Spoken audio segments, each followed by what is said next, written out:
Good afternoon, everyone. Welcome to Tilson Live. It is Tuesday. It is 2 o'clock.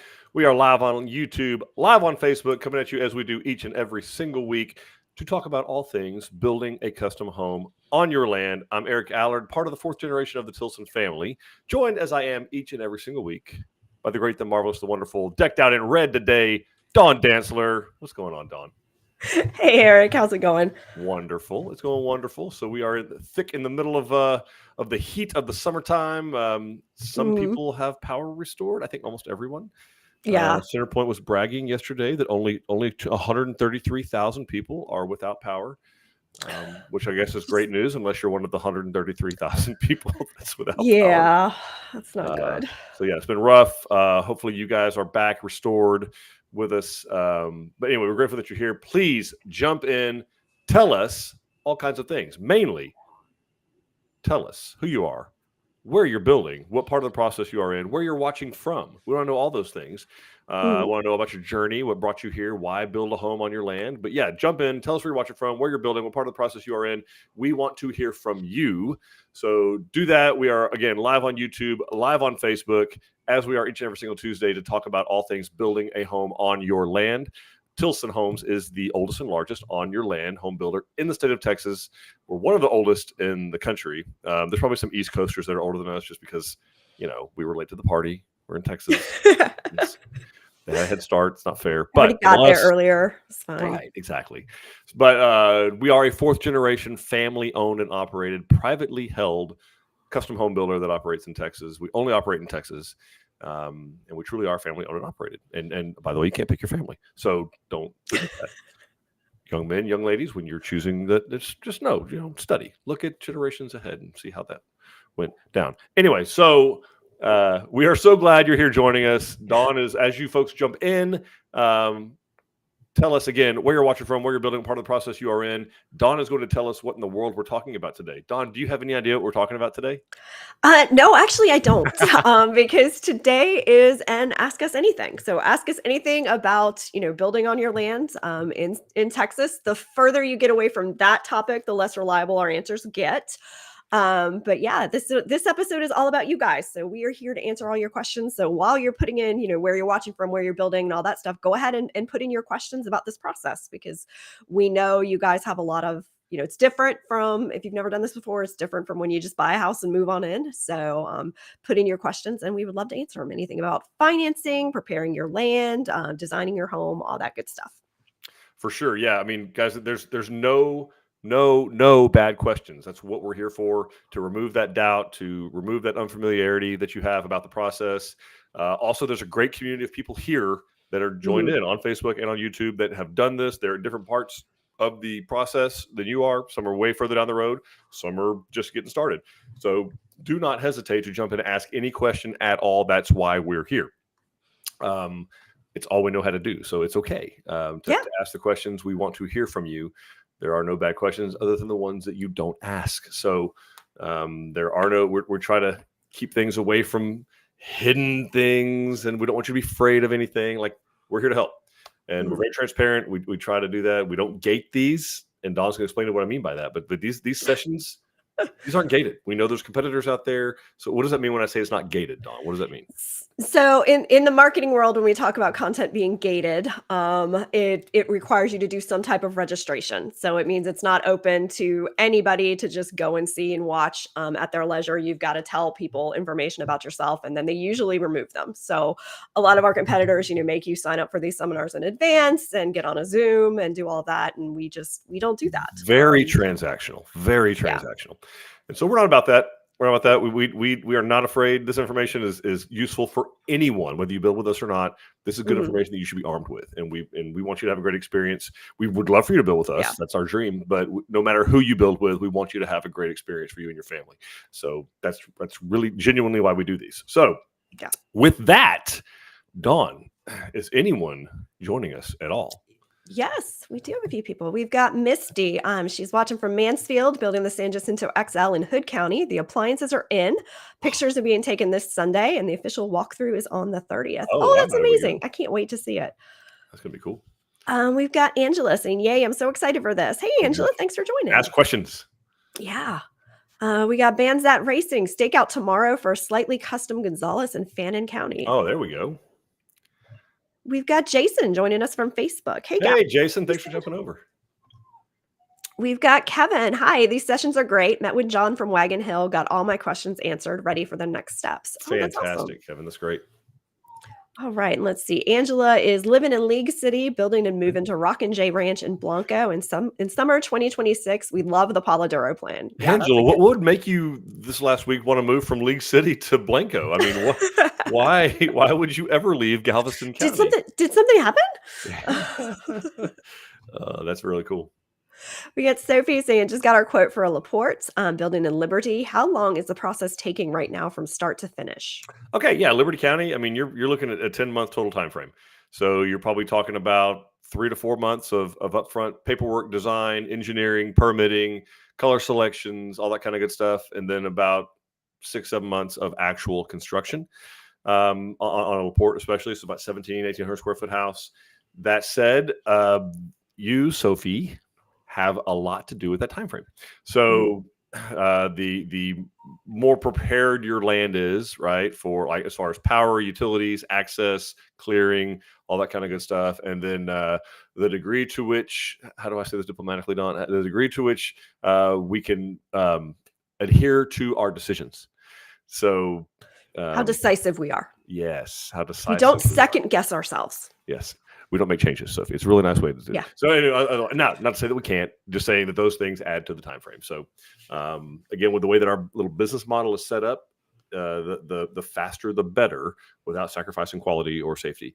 We lock you in on a price up front that we don't get made whole for, we're paid for until your house is completely finished and you do your walkthrough and close and move in. So it behooves us to get out there and get to work. But yeah, Liberty County, 1,700 square foot house, we're seeing those done in less than in 10 months. Okay, awesome. We've got Donna. Hi from Austin, hoping to build a Fredericksburg in Bell County. Awesome. Beautiful. Yeah, that's an awesome house.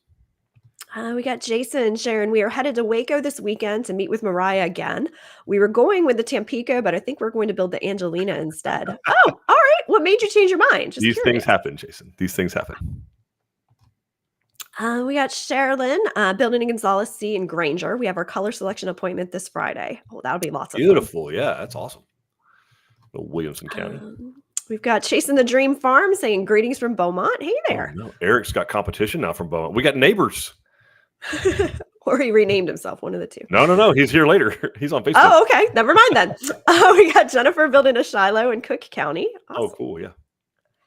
Donna is asking which brand of paint is used when selecting painted cabinets. I found a color I love at Benjamin Moore, so was curious. That's a great question. So it actually is their own blend because it's done in a paint booth in the factory. So like your car would be painted, same thing. So, but they're based on Sherwin-Williams colors, the ones that we use. Now, that being said, I've not seen a whole lot of instances where we couldn't get pretty close, Donna. Unless it's like some very strange pastel blue color. We, as far as, white, black, green, what other colors are there that we offer in cabinets? Blue. I try to block that one out, but I'm just kidding. So, but I've not seen a whole lot of this where we can't, but get the color to your design consultant and let's see how close we can get. But I do know that they're based on Sherwin-Williams colors. Yeah.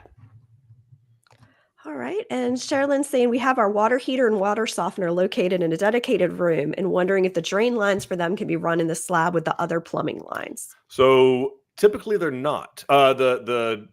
You don't want to. The drain lines are going to run through the wall, so they'll be on the water heater. It'll be on a platform, even in a separate room, whether it's gas or electric. It'll be on a platform, and the reason, and it's still located in a pan. Even if it's tankless, they still put a pan under it because the codes take a while to catch up. Okay. And there'll be a drain line that goes out the nearest exterior wall and down. So that'll be, and then on the water softener, the way that drain is done is very similar to like a washing machine. A lot of people are familiar with that. Like, so the hookups are in the kind of recessed into the wall, very similar to that for a water softener. So the drain of that water softener, it'll go out. It can't drain into a sewer system. And it's not really supposed to drain into your septic system unless it drains into the third tank, the holding tank. So it can't drain it. You don't want to drain it into your treatment tank or solids tank. So it usually has its own little spillway. Mine's just some limestone rock that we had left over from stone fireplace and put it out there. And that's where, because it's salt water. I mean, so a water softener is salt water. So it'll kill grass and all that kind of good stuff. But you don't need to put them in the slab, and I wouldn't put them in the slab because they need to drain out somewhere. You want to be able to see, especially on the water heater one, you want to see when it's dripping, because if it's dripping, that means that it's leaking. There's a problem. So part of the reason of having it visible going through the wall is so that if you ever see water dripping off of your, like a water heater drain down low or AC condensate drain up above a window in the soffit, you need to call us. There's a problem somewhere. So there's a reason that those are located in a visible space. So you don't want them going into the ground. We can't see them because you could have a problem that you don't know about. We don't want that. Okay, that makes sense. And yeah, we've got Eric saying greetings from Beaumont. Hey, Eric. What's up, Mr. Eric? We've got Yesenia asking, are kitchen cabinets to the ceiling extra? Depends on how low your ceilings are. So we do standard in all of our homes 42-inch upper cabinets, which is more than most builders. Most builders are doing 30-inch. But the caveat is so if you had 8-foot ceilings, yes, they would go all the way to the ceiling. We don't have any plans, I don't think, anymore that have 8-foot ceilings in the kitchen. So most of ours are 9-foot ceiling minimum in the kitchen, which means there's still going to be like a foot of space above that up the top of the upper cabinet. Not to say that you couldn't upgrade to either put cabinets above that or to do another to make those cabinets go from, do they make 54-inch uppers? They probably do. Sounds like it'd be very heavy for a trim carpenter, but it is possible. So they don't go to the ceiling, but they are 42-inch tall. And I don't know if that answers your question or not, but we do have a number of customers that put an extra row of cabinets above. We have some models that have another row of cabinets above. So very common for us to do that. Okay. Kevin is saying, if we are looking at an ideal moving in time frame of December 2025, should we continue the process now, or do you recommend waiting until, say, November 2024? I would, now, Kevin, if you're doing if I remember right, you're thinking about doing an upfront lot closing, if I recall from last week or week before last. Forgive me, I've slept since then. But the only once. And so I would give it a good 12 months or so. So yeah, November 24 would be good. I think that would be very, very prudent. Now, that being said, there's no fast forward button. I've seen the stop button. I've seen the pause button. I've seen the rewind button. I've never seen the fast forward button in home building. And so, you've done well to count down to like, okay, I want to be in there December 2025, and then count back 12 months. So November will be really, really good. That's the latest I would wait to get going, because stuff happens. We never know when there's going to be a hurricane or freeze or anyway, weird political stuff that goes on between now and November of 2024.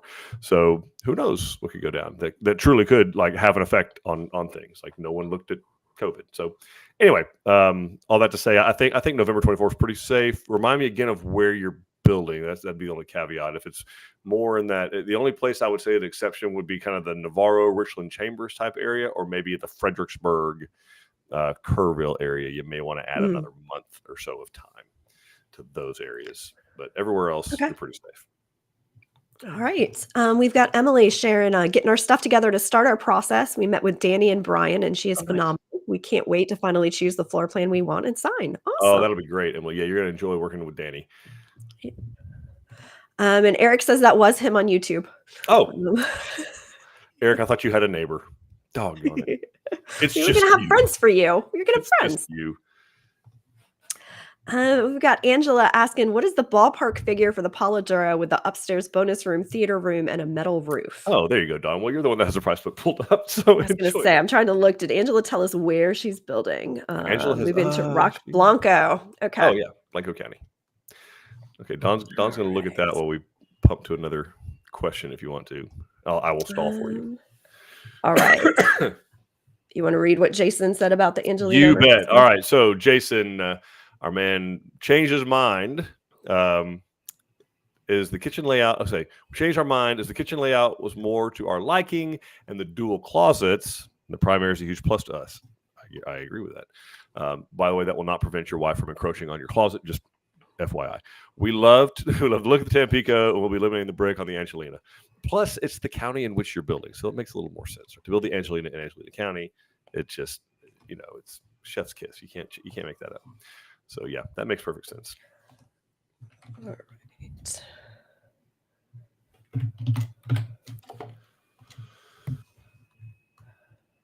Excuse me. Dawn and I are both just hacking and coughing and congestion. Yeah. Sorry, guys. All right. Part of the summertime hay fever. Yep. Bring on the mosquitoes. All right, so I can answer Angela's question because it doesn't look. I was just double checking because I don't think the Palo Duro comes designed with a theater room, so that is something that we're gonna have to. We do have that upstairs bonus room, but it's not what we always call a theater room. And then I don't know metal roof. But looking at the Palo Duro E elevation, which is the model elevation, that's usually the one that everybody falls in love with. So quoting that one, in Blanco County, you're looking at about $533,000 for that plan with that upstairs bonus space as designed. And Angela, I would budget somewhere around an additional $50,000 for a metal roof, on top of in lieu of a composition shingle roof. Okay, perfect. Then we've got Leanne saying we built the Shiloh in 2009. It's a great floor plan. We've moved since then and are hoping to build the Lone Star next. Oh, yeah. Awesome. Yeah. Well, it's all decorated. Yeah, the Lone Star's open, guys. Excuse me, merchandised. It's decorated. Yeah, it's decorated. It's staged. It's ready. It looks lived in. Well, it looks unlived in, but looks perfect. Incredible. It's incredible. Yeah. Kevin's saying if the utility room is not on an outside wall, what is the max dryer vent piping that can be done? I want the vent to be on the side of the house, not on the roof. This would impact the house layout. Yeah. So, man, I don't have it all. I don't know for sure. I want to say it's around 14 feet. And I don't know why I want to say that. I don't know why that rings out in my head. But at some point in time, it was 14 feet. I don't know if it's still the case. But that's a pretty good indication. We did move mine around in my house to be able to do it on a wall. It's not the end of the world if it has to go through the attic and onto the roof. That would be better than doing too long of a run through the wall. Right. So you're on the right track. You want to, because it only has so many CFM, only so many cubic feet per minute that it can move air, particularly moist air. So the air is a little bit denser. And so that's something to consider for sure. And sometimes, even swapping the location of the washer and dryer, there's 3 feet right there. So if that's an option, then we ended up doing that in ours, which sounds no big deal on the surface, but would you be doing something for 21 years the same way? It can have an impact.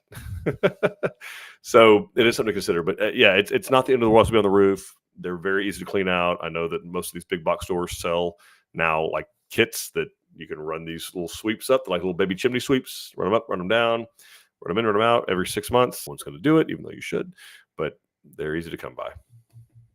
All right, makes sense. If I'm wrong, feel free to correct me. You won't hurt my feelings. All right. Sophie's saying we're currently using a 500-gallon septic system for our mobile home. Could we use the same tank for our new build? It's excuse, I'm so sorry. Probably not, Sophie. It's probably not going to be enough. That doesn't mean that you can't use that one and potentially add another maybe 500-gallon tank. So it doesn't mean you're going to automatically have to have a whole brand new septic system necessarily. That will ultimately be up to the county and the registered sanitarian doing the design with the county. We can help you with that. But at the end of the day, the main thing is you want it to work for sure. And you want it to work all year round. And what I mean by that is Liberty County is a great example. I mean, you're northeast of Houston, you get 52, 54 inches of rain a year. So it can get pretty wet out there. You want to be sure all septic systems work just fine when it's super dry. Some septic systems struggle when the ground is really, really saturated. And inevitably, it'll be at Christmas time. We've had 6 inches of rain in November and December, and you have 14 people at your house because you're enjoying your first new Christmas. That'll be when it struggles. So we don't want that. We don't want to deal with that. And so we want to be sure that the registered sanitarian is going to make sure that it functions. Might be enough, probably not, but it doesn't necessarily mean you have to rip it all out and do a new one. The other thing to consider when you're building where the mobile home was is to ensure we have enough fall.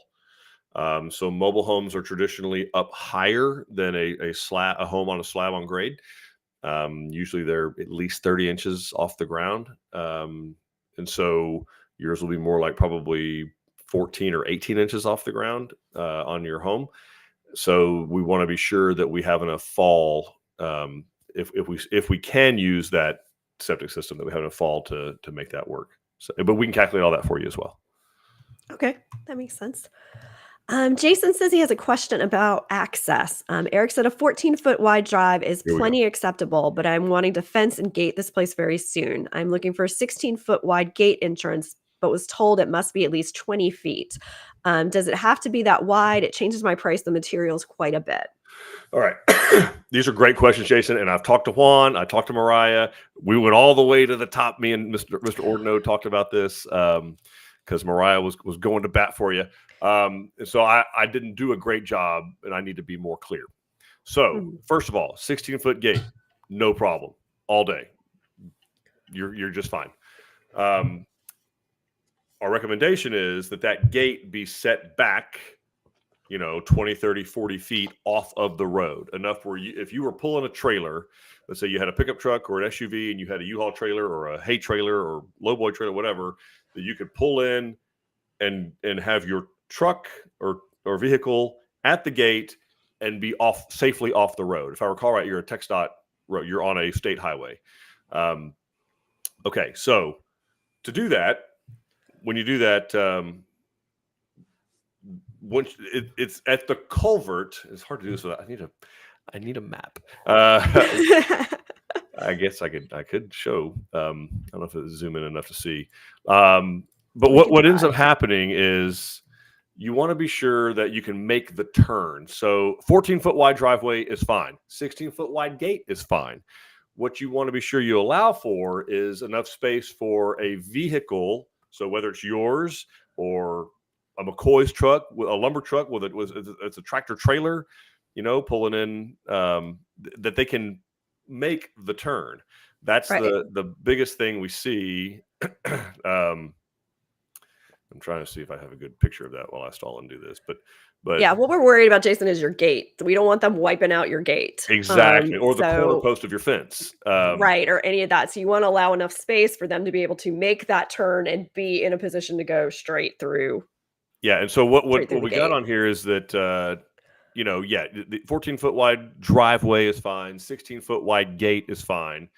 But in 20 feet, what they're talking about is it's going to flare out and go in, right? So if you look at any driveway, even in a subdivision, or for sure, go up and down your Farmer Market Road or County Road, you're going to see that the state has, if it's a TXDot road, which I think yours is, they have parameters, radiuses that they require, kill zones. In other words, they have a certain radius they require where it does flare out. So it'll be 14 foot wide going through your 16-foot wide gate. And then as you approach your road from your land, it will flare out. I recommend at least a 20-foot culvert. I think you can go up to 26. I think yours is 30, if I remember you saying right in one of your messages. But which, by the way, kudos to you if you get away with that. I think 26 is the max that TXDot allows in my county. So if you can do 30, do it. But again, all that to be where you can pull in with a trailer and be off the road before you have to exit your vehicle to operate a gate, even if that means doing a keypad.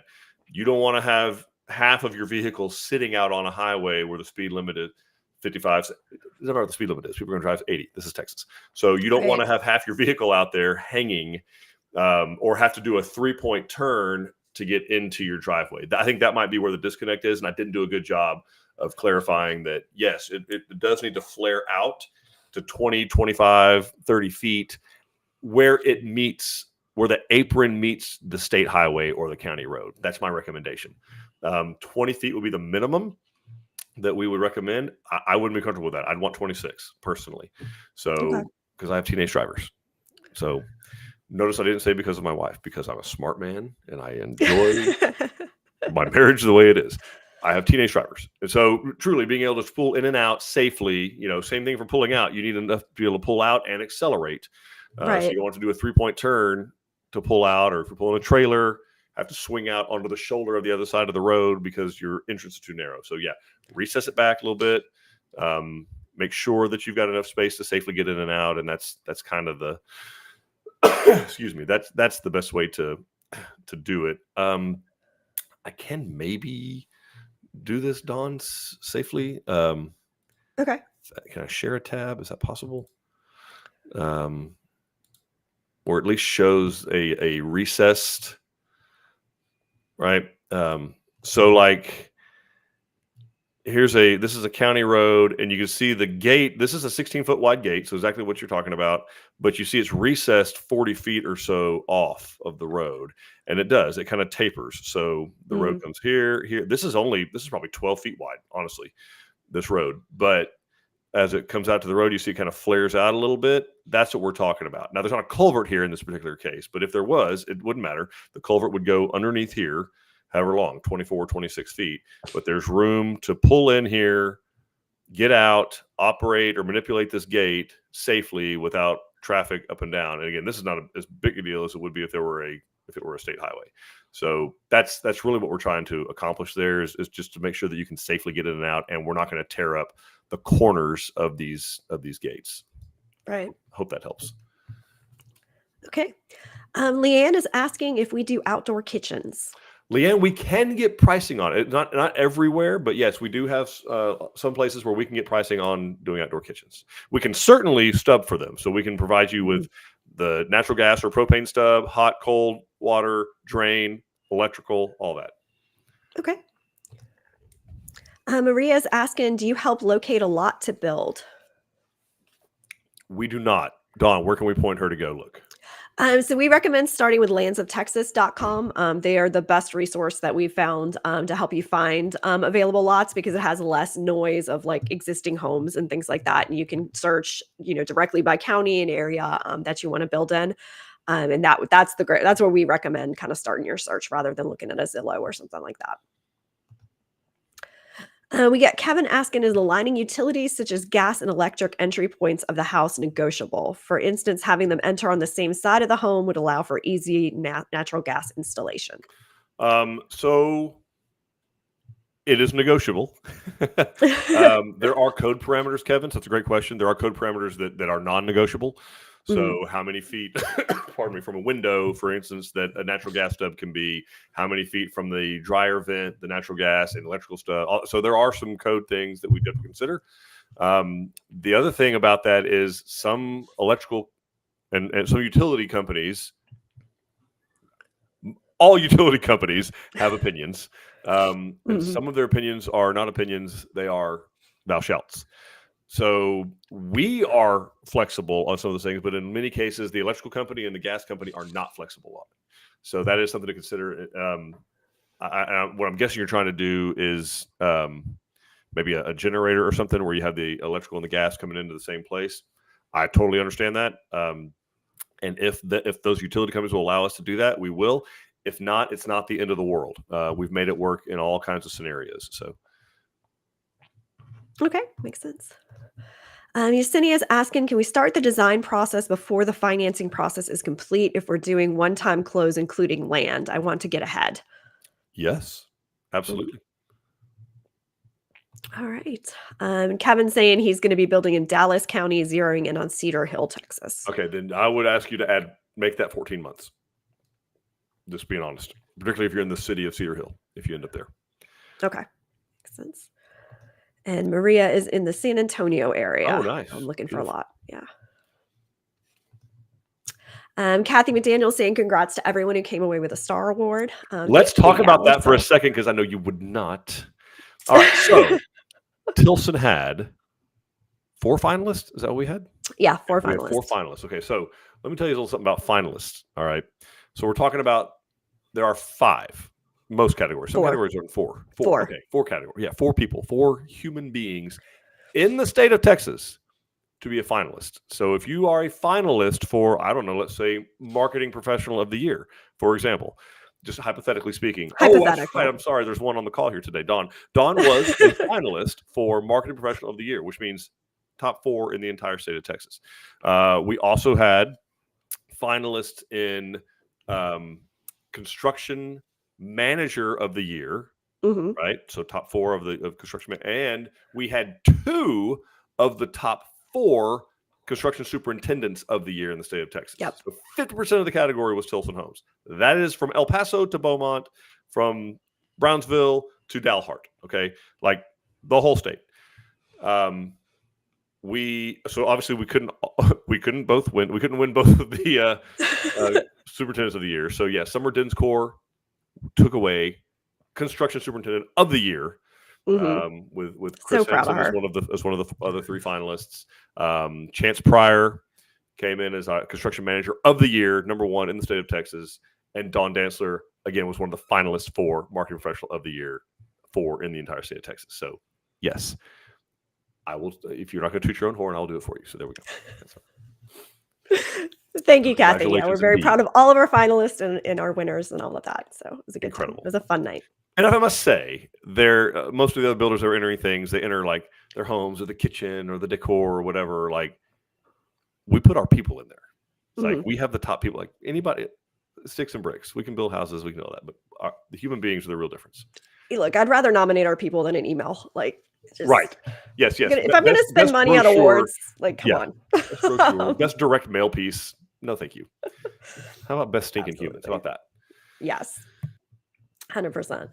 So Maria's asking, do we have homes in the $250,000 to $300,000 range? We do have a few. Yeah, we do. Yeah. Where can she go find that, Dawn? So Maria, you can actually find that on our website. We include all of our base pricing based on the county that you're building in. So it's going to be for the unincorporated areas of the county. But if you go to our floor plan page, you just pick your county and it'll show you the base prices of all of those of the houses. And then you can sort based on price or size or number of bedrooms.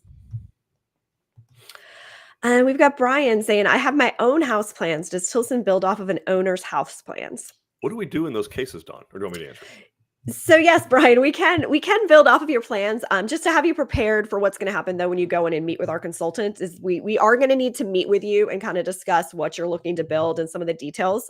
Because even in your own plans, we found that architects like to say things like cabinets per owner or cabinets per builder. So we have to have some conversations about exactly, what you're looking for in your home. But the other thing that our consultant is going to do is look and pull the plan that we have that's the closest, not because we don't want to build your plan, but because that's what they're equipped to price. And we want to make sure that you're leaving our office with kind of an understanding of what the ballpark is going to be of what that home's going to cost before we send it off for final pricing. So what they're going to do is grab the plan that's the most similar. They're going to start drawing on it, making all the changes so that it matches your plans, give you that price. If you're comfortable with that, then we would send that off and get you the final price. So that's kind of how that process works with us. And Brian, in doing that, we're going to ask you for a budget. Don't be offended. It's not trying to. I mean, the house is going to cost what it costs. We just want to be sure that we're respectful of your budget. So, Yep. And we can make suggestions on how to get it within that budget if we're off too. Donna's asking, is engineered hardwood one of the options for flooring? We have only looked at LVP, but it recently started researching the other, and am intrigued. yes, it is, and I'm a fan. All right, awesome. And then we've got Brian is saying he is in the North Texas, Whitewright, Van Oh, nice. Alstyne Yeah. area. So Grayson County. All right. We got a feetball over from YouTube. Hey, Eric, curious as to why you think we're known for ERCOT not being awesome, considering ERCOT owns no generators, transmission lines, or equipment. And you know that a lot of people leading ERCOT don't even live in Texas. So, I mean, we don't want to derail the entire show. I'll gladly start a different podcast if you like. But yeah, I'll tell you, feetball, and just like any other case, it comes down to accountability. To whom are they accountable, and who do they ultimately answer to? And they're not elected officials, and so it's a struggle. Texas has a lot of beautiful things about it. Being deregulated is one of them. It's awesome. We aren't, Will Rogers had a great quote that said, be grateful you don't get all the government you pay for. So that's something to consider, and I understand all that. However, if there is going to be a governing entity that is going to dictate the maintenance and the up to speed and the whatever, then it should be done, and they should do their job. So that's the struggle. Is fast growth doesn't help. Okay, it's we want to celebrate the growth that Texas has had, and it's wonderful, and we're very blessed, and that's great. But it comes at a cost, and that is every time you plug.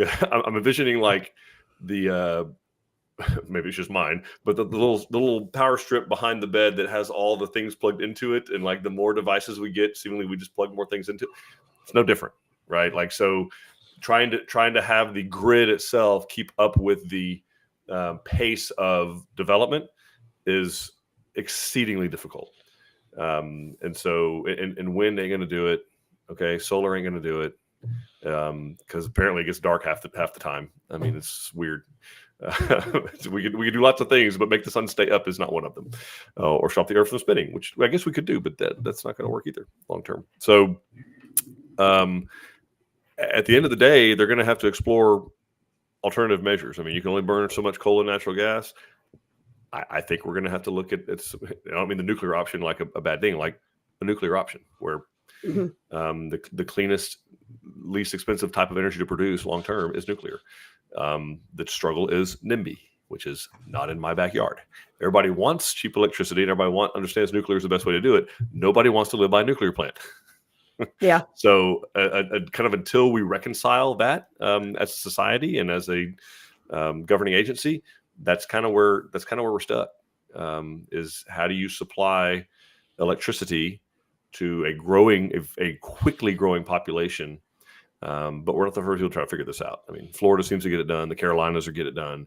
So it ain't like Texas can't make it happen. Anyway, end of rant. Great question. All right. We got deep. Eric is sharing. You said ask us anything, Dawn. This is on you. Eric's saying I did a recessed entry gate 50 feet wide at the road down to a 16-foot entry gate. Yeah, I'm the same way. Like, I want to be able to have enough radius to be able to safely pull their trucks. I'm picturing a tractor trailer, right? An 18-wheeler that's got a 53-foot trailer. And Jason is saying that it will be that far off. The culvert alone is 40 feet from the edge of the road, and the gate will be another 16 feet from there. The culvert's 30 feet wide, is a TXDot road, and he says that picture that you showed is exactly what he's doing. Yeah, I think it'll be good. There had to be some kind of miscommunication, and that's on me. I spoke to Juan. He's been doing this 22 years, so I know he has a very thorough understanding of I worked 4 inches away from him for many, many years in spring. Like, he and I are all aligned of what we need. So I apologize for not being more clear on that, Jason. Okay. All right. Kevin is clarifying on his, can the electric and the gas come in on the same side? That he means entering on the same side of the home would allow for easy generator. So yeah, he was looking for generator. And Sugar 10 is asking, how do you find out if it's a TXDot road? Ours is a county road. Yeah. So very simple. If it has FM, RR, or state highway, blah, blah, blah, or an interstate or U.S. highway. So if it's a U.S. highway, so U.S. Highway 75, U.S. Highway 77, U.S. Highway 79, U.S. Highway 290, Highway 190, those are definitely going to be state highways. All interstates, okay, 45, I-10, so all the feeder roads on those. Very few people building on those, but it's possible.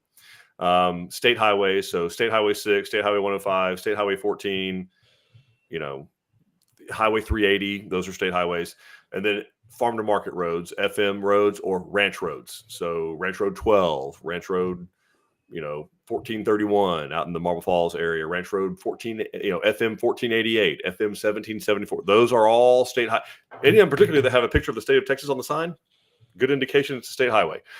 Basically everything that's not a county road. So that's your usual indication. So state highways, U.S. highways, those would be TXDot, Texas Department of Transportation, are that's who maintains it, and that's who authorizes culverts, culvert dimensions, inspections, that kind of good stuff. All right. Hope that helps. Kevin is asking, are two-sided fireplaces in your inventory? How about if one side faced inward with one side facing an outdoor patio? All of them except that one, Kevin. Right. So, and that's an energy code problem. So we would struggle with we used to have that did that, but there is no way we could achieve the current requirements of air changes per hour. So in your case, I think you're up in the Van Alstyne, Grayson County area. So 3 air changes per hour or less is the standard. We have to meet that. And you couldn't do it with a big hole in the house. So what we have had customers do is do a indoor fireplace and then back up to an outdoor. But we, unfortunately, we can pass through from like a family room to a master bedroom with peninsula fireplaces. That's like family room on one side, kitchen on the other, where it's all inside, but nothing anymore that can do outside and inside and meet energy code. Are there builders out there that will do it? Yes. Are they going to have your house inspected? Probably not. Yeah. So can they still close without it? Yes, they can. And that should terrify you. Fair enough. Brian is saying, I have my own land. I'm looking to find a good, reputable builder for our new home to be added with my other asked questions. Okay. Well, I'm sorry. you're Yeah, in the right Brian, I think, place. was the one that was Van Alstyne. I may have messed that up. Yeah. You're in the right place. Branzat Racing is asking, who manufactures your windows? Okay, so it used to be called Crestmark, and they got bought by Boral. So the same guys that manufacture brick. But they're manufactured in Dallas, Texas, in South Dallas. So is it still called a Crestmark line? Crestmark by Boral or something like that? Yeah, it's the Crestmark line now. Okay, yeah, it's called the That Crestmark indicates line. Built by everything Boral that's Windows done in that Dallas, plant. Texas. But they're American made. They got a limited lifetime warranty. They're Texas made, not just American made. The Republic of Texas. That's where they're made. Awesome. I mean, if you count Dallas. Sugar 10's asking, what's the build time for Lee County? Yeah, sugar about the same. Yeah, you're looking about 10 months total. So construction time about 7 months ish, and then up front about 3 to 4 months. So 10, 12 months, but probably closer to 10. Depends on what size house you're building. Awesome. Angela's asking, what extras went into your model home in San Marcos? Quite a few. Yeah. So I can tell you in that Palo Duro model, the structural options that went in are, we did the alternate kitchen on that one. So you have that center island as part of the model. We also did alternate master bathroom option 2, so that you do have that wet room. So you've got the tub within the shower. Is what that did. We also added the rear covered porch with the cathedral ceiling option. So you've got the cathedral ceiling in the family room that extends out onto the rear covered porch. We also added an extra bedroom. So we did bedroom 4 with a third full bath. So you can see that full guest suite in our model. And then we also did a stepped ceiling with box beams in the master bedroom. So structure wise, those are the differences that you're going to see in our model home. And then we also upgraded several of the finishes. So if you go out to the model, they can kind of walk through those with you, the upgrades that we made and things like tile and flooring and things like that. All right. And Phyllis is asking, can Tilson wire our home for a whole home generator for backup power? If so, can you provide an idea of the cost to do it? We can do that. Yeah, we have providers in most areas, but you're probably looking at about the $20,000 range, $18,000 to $22,000, depending on the size of the home, what size generator, transfer switch, all that kind of stuff. Something that's would not be included in that would be if you need a propane tank, of course. So if your home's going to be total electric, you still are going to need some type of fuel to operate the generator. So most of them are going to be you're either natural gas, diesel, or propane, and propane is probably the easiest way to go. Okay. Yesenia's asking, what is the build time in the Hunt County area? Is it any different there? No, it's going to be about the same. Yeah.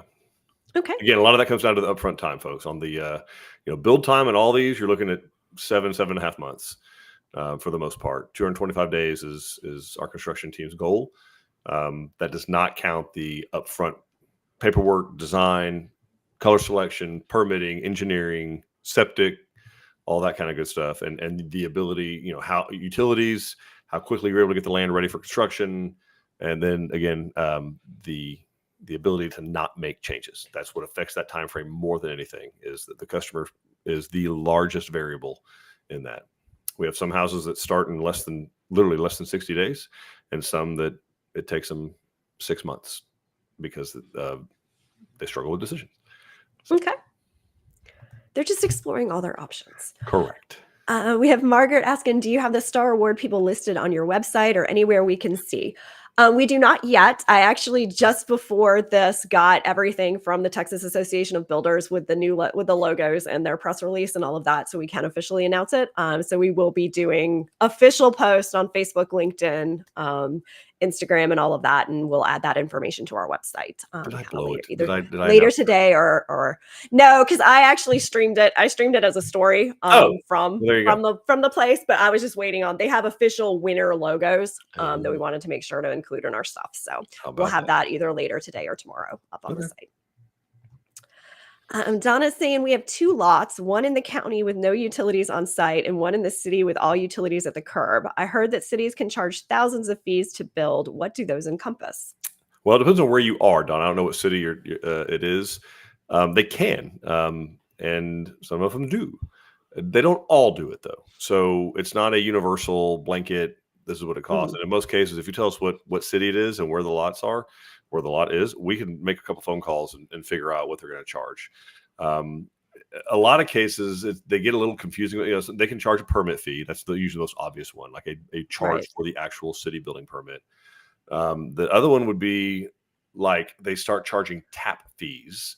So to tap into the water, to tap into the sewer, so that you pay for the water tap, and then typically they charge you for the meter as well.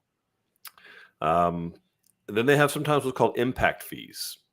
Impact fees are, I'll just be blunt about it, they're arbitrary numbers that the city has come up with of the impact that you and your family are going to have on the long-term maintenance on the infrastructure of the water system, of the sewer system. We've seen them for roads. I've seen a road impact fee. I've seen a park impact fee. That's a North Texas thing for whatever reason.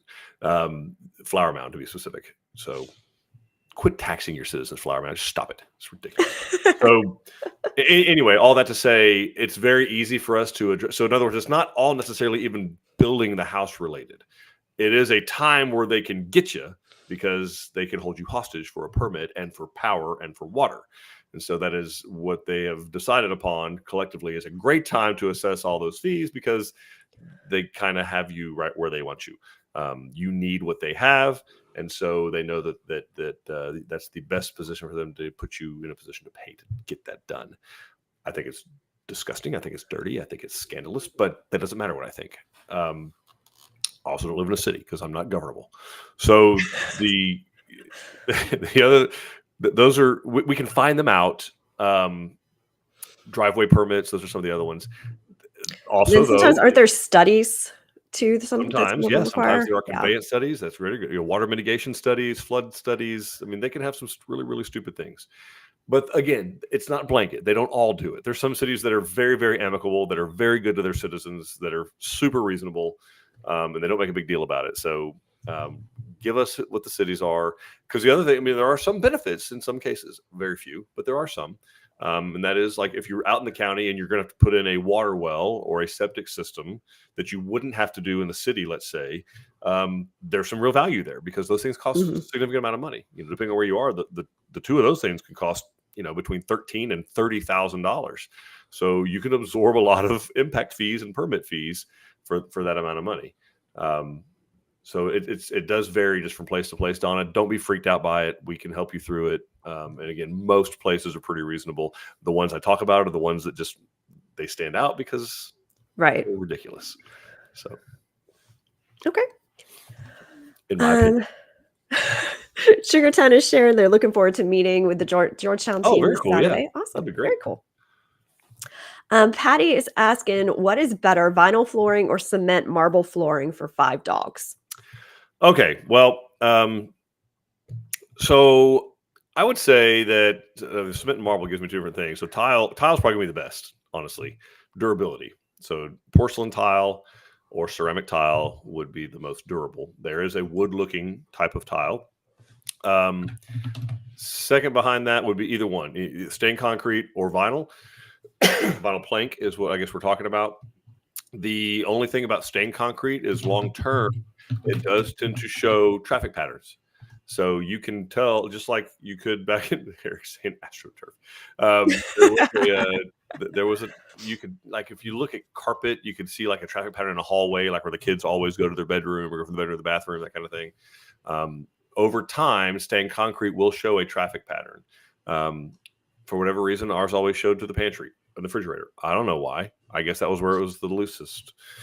Couldn't have been because that's where we frequented. But all that to say, I like tile. For dogs, tile's going to be the strongest.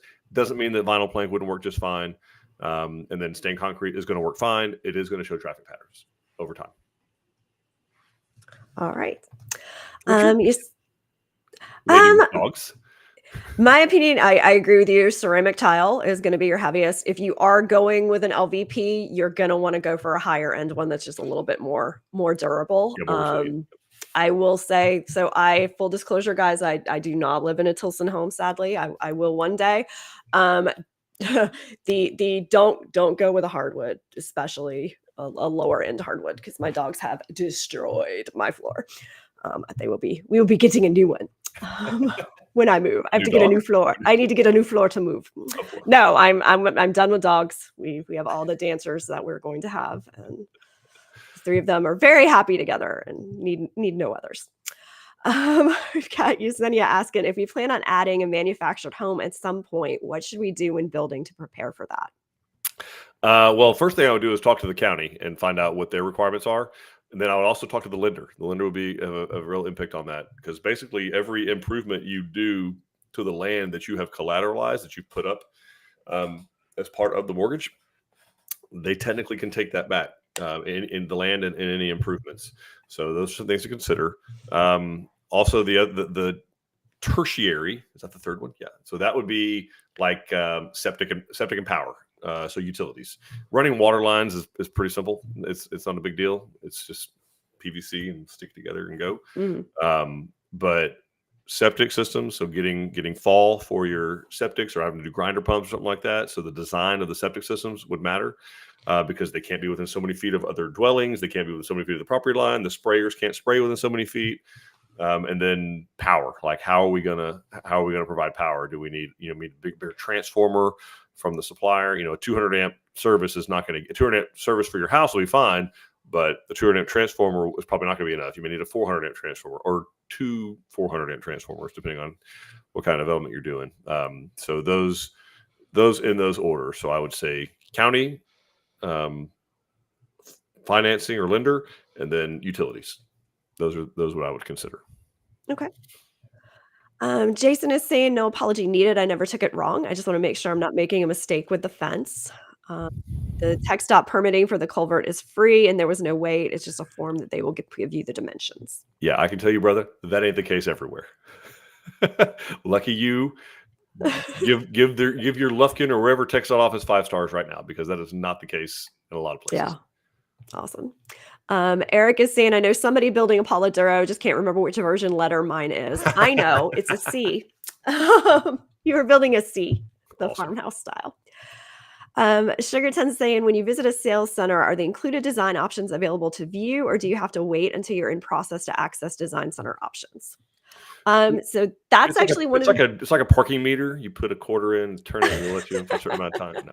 No, no, no. It's not true. That's actually one of the big advantages of building with us is all of our locations have an on-site design center. So our color options, there is going to be an area with all of the design options in it. It's going to be, it's not absolutely everything that we offer, but it is the most popular packages that we have. If you're not seeing something specific you're looking for, just ask our team. But yeah, you can look at all of the flooring, countertop, cabinet, all of those options are right there in the design center for you to view. Bernzat Racing saying, with a spray foamed sealed envelope, would you ever run into the need for ERV? So we use a fresh air intake, but an ERV is one way to accomplish it. So an ERV is an energy recovery ventilator. It's a way to get fresh air into the home. But yeah, we do it with a pure fresh air intake is how we do it. That and a dehumidifier that are programmed with the system. So it's all part of the system. It's designed with the system. But yeah, if you weren't using some type of a fresh air intake, definitely would need some type of energy recovery ventilator. No doubt about it. Great question. Okay. Kevin's saying, we are interested in installing an Ethernet-based camera system. Do you do Ethernet cable wiring? Ideally, would like an Ethernet connection in each bedroom in various points of the house. So I think we do them in each bedroom still. We do Cat 5e is what we do in every single bedroom. I have seen customers upgrade to Cat 6. I don't think it's necessary, but we've seen customers do it. But yeah, Cat 5e to every bedroom, to the family room, and if you have a study, it's going to get it as well. Beyond that, you can add them to other areas, and then we actually also sell the structured wiring panels. So I think we have two different sides, like a 12 port and a 24 port structured wiring panel that your sales consultant can price out for you, and we can terminate the stuff there. I terminated it in my attic, and my brother and I hooked it up. Had some good brotherly, family time up there in the attic together. Just lovely. It helps to have a brother in IT. It helps to have a spray foam house that's not hot in the attic. Yeah. All right. Mimi is asking if we build duplexes. All right. So not really. No. If we ever were to entertain it, at least at first, it would need to be in an unincorporated area of a county. We would not do it in a city because the city requirements and codes are different. So if we were to entertain it, it would need to be something similar to what we already build from a design perspective.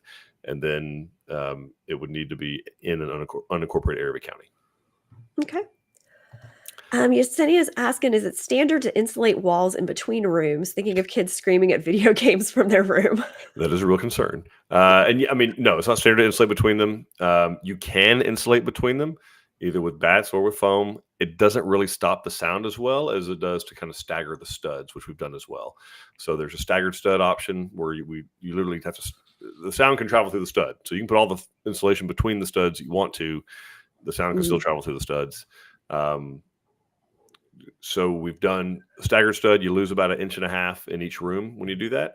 Not a huge deal, but it's an option. And then also there is some soundboard. There are some sound attenuation options that we can investigate that do help dampen the decibels running back and forth.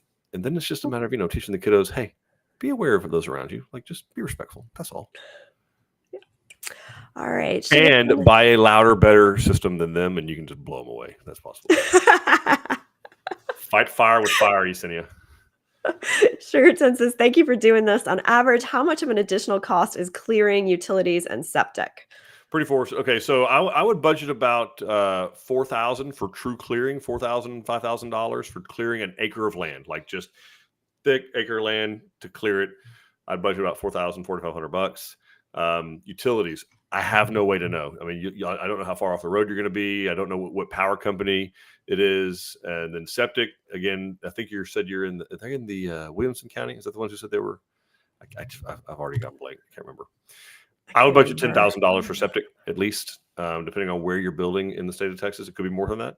It could be less. I've seen some for $8,000, but it's probably closer to $8,000 to $10,000 for septic. Lee County. Okay, so but yeah, budget about $10,000 for septic, and then on the utilities, you really need to reach out to I think it's probably Blue Bonnet Electric Co-op in Lee County, if I'm guessing, and I'm lucky. I think it's Blue Bonnet, and so reaching out to them and finding out how much they charge for power, like maybe by the pole or for underground or however they do it. But I wouldn't clear all 5 acres if I were you. I know you're saying you have 5 acres. I wouldn't clear all 5 acres, at least not at first. I clear 1 acre probably for the house and the septic, and We're in then Lee County. yeah, and then as you get in and moved in and live in there, decide, because once you clear it, there's no unclearing. Like Mhm. it's not, it's hard to undo that. So I clear the acre, I clear enough space for that, the septic, the construction drive, and the permanent drive, and then I get in there and chill. And how do we use the space? Where's my favorite spot? Oh man, I didn't even know we had this big, 200-year-old oak tree over here in the back corner. Let's, clear around that by hand. Do not put a machine back there. You will kill it. So that's just something to consider. Okay, makes sense. Kevin is asking for the Palo Duro, can a balcony extend off the upstairs bonus room above the patio cover? Probably so. All right. Charlin's saying, hello, Eric and Dawn. When will you have a tour or video of the Brazoria plan? I guarantee you will know, because Dawn is absolutely sick and tired of hearing the clip. We filmed it Wednesday. So we actually filmed one last week. So it is in editing now. So you should see it within the next 2 weeks on one of these live videos. We will be showing you the Brazoria. So Super cool. super excited about that. Yeah, because we've been anxiously waiting for one too. Some more anxious than others. Sunny is asking, what are your favorite, easiest counties to build in near Hunt County? I would say Hunt County. I mean, seriously, you've got like Dallas that borders it. Would not recommend. Kaufman's pretty cool. Not too terrible. They're getting there. The Dallas bug is spilling over into Kaufman. Colin would not be on my list. Grayson, Fannin, maybe Rains, Van Zant. So where Van is, that's where Canton is. Really pretty area. Henderson County is about 2 counties south. Really pretty area. Very easy to build in. But out there, as far as Hunt goes, tough to beat. Not that big a deal. All right. Eric is sharing a very kind offer for some alternate flooring for me. I think that is a lovely offer, but I really think if I try to put AstroTurf in my house, it's going to negatively impact my resale value. So I need to get out of this house. Eric, what logo? I mean, I know we got yardage markers. Let's talk logos. I mean, it's the right logo. Get the right buyer. I mean, I guess it's a small Venn diagram, but you get the right one, and I don't know if there's a price they wouldn't pay. All right. David's saying hello there, signing off on final plans to build in San Saba. We love Tilson and their employees, great people, and work hard to assist us on a forever home out in the country. Thanks for the live videos. God bless. Oh, thank you, thanks, David. Dave. I appreciate that, man. Thank you very much.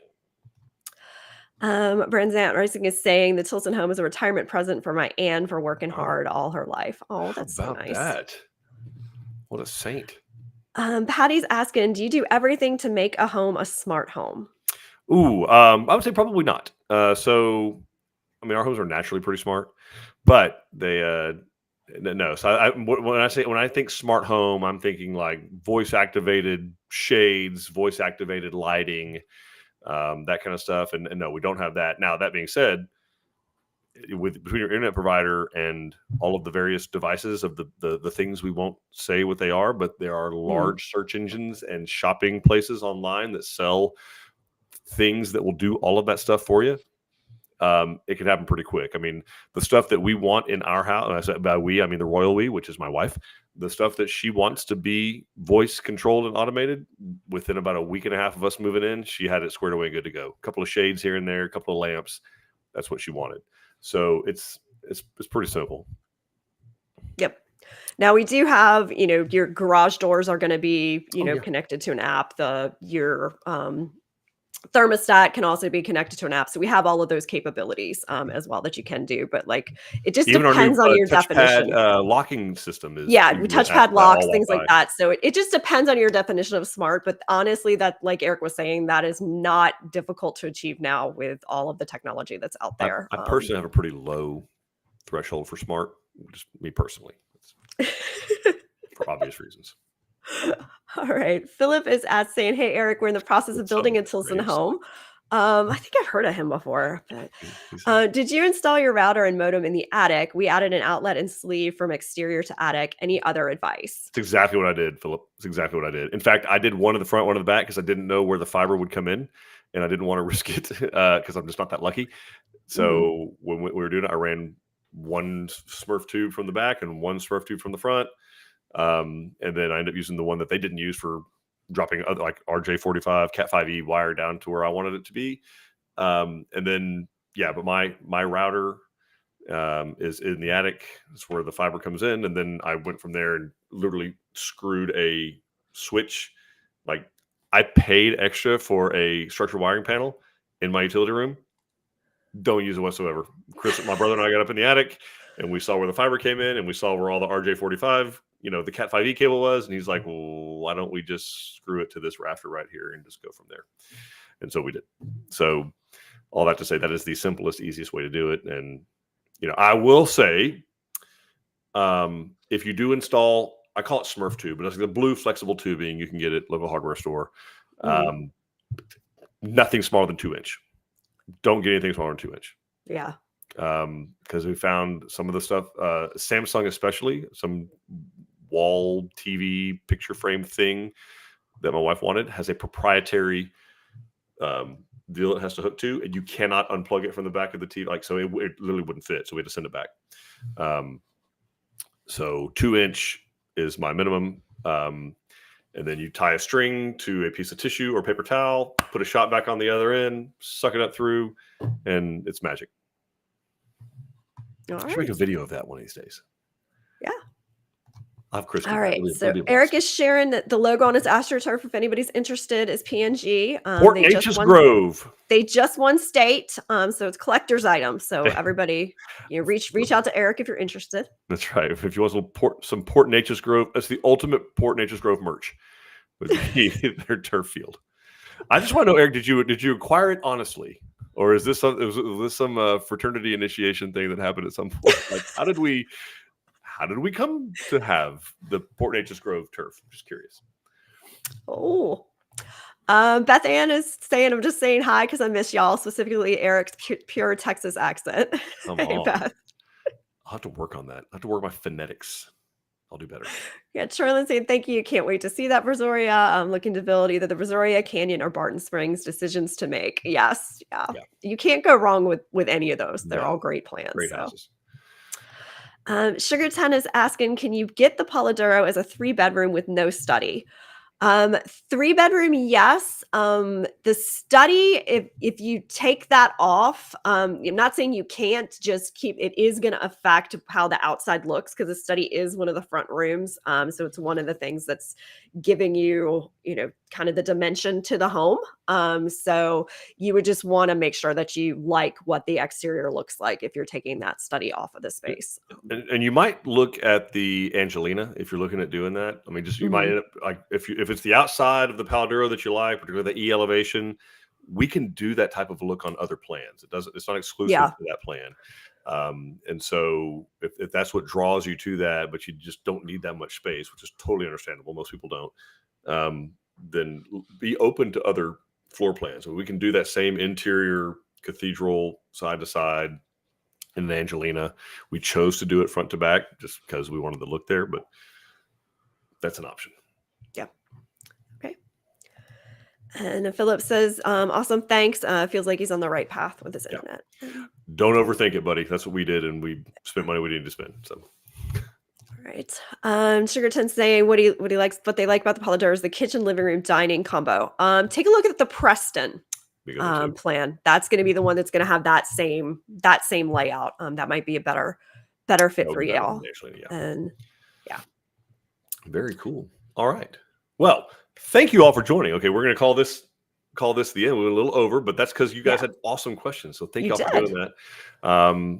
We got some stuff happening. As Dawn said earlier, there's a certain model home in Republic Grand Ranch in Willis, Texas that is open-ish. I think something happening Saturday, Yes, we have a seminar on Saturday. So if you're attending that seminar out in Republic Grand Ranch, you can be one of the first people to go through the completed Lone Star model. And then we gorgeous. We're getting very, very close on our 2 models in Angleton, the Refugio and the Arlington. So they're just about done. And let's say motion to adjourn. And I second that motion. The motion passes. So Anyway, so yeah, no, thank you all for joining us. Dawn, thanks for putting this on. Also, congratulations, Dawn, and everyone Thank you. else that was honored at the Star Awards. That was really, really cool. You'll be seeing some more interest from us next year, I think. Yeah. We'll do some other things based on what Dawn and I were sitting there. We had a lot of time to sit and visit about it. We did, because our categories were last. Yeah. So Yeah, on the list of 100 or more categories, we were dead last. So anyway, all that to say, we are really, really grateful that y'all joined us. Doesn't have to end here, folks. Obviously, we have a website open 24/7. We have new home specialists there on standby to answer your high-level questions, get you set up an appointment. We have 12 locations open. Well, we technically have 13 right this second, but we have 12 locations open 7 days a week. We are splitting time between Huntsville and Republic Grand Ranch. So bear with us there. But yeah, we got model homes set up for y'all to tour, check out. We'd love to have you guys out there. We also have a 5 Instagram in-person page. seminars this weekend. Oh, where are the in-person seminars? Where are we? Let's see. We are in Weatherford. We are in Republic Grand Ranch, Katy, Georgetown, and San Marcos. Cool. All right. So you have no excuse to not go meet some of your fellow Tilson prospective homeowners somewhere in the state of Texas. That's how we do that for you guys. Again, go mix, mingle, ask questions, interact. You get to talk to the design consultants. You get to talk to construction superintendents, that kind of stuff. So you get great questions answered. We got an Instagram page. It's got a lot of cool stuff on there, like great content. Facebook page, obviously, has tons of content. We have a YouTube channel with hours and hours and hundreds of hours. I don't know if we're at thousands of hours yet. We're pushing the. We're pretty close. We're pretty close. Of content of just like this. Every single one of these that we do is housed over there. We have some construction series. We have all the customer testimonials, customer home tours to see what actual customers have done to our homes. All that's over there. Dawn and her team have put together. So again, it doesn't have to end here. We will do these again, of course, coming in the weeks to come. We hope to see you soon, and we genuinely soon hope to make you part of the Tilson family. We'll see y'all later. Bye, everybody.